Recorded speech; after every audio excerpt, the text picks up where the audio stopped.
كل آمن بالله وملائكته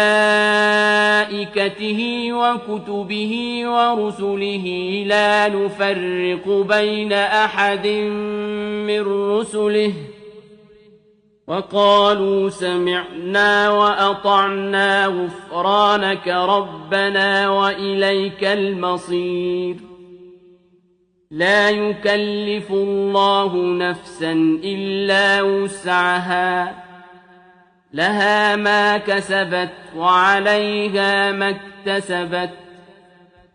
ربنا لا تؤاخذنا إن نسينا أو أخطأنا ربنا ولا تحمل علينا إصرا كما حملته على الذين من قبل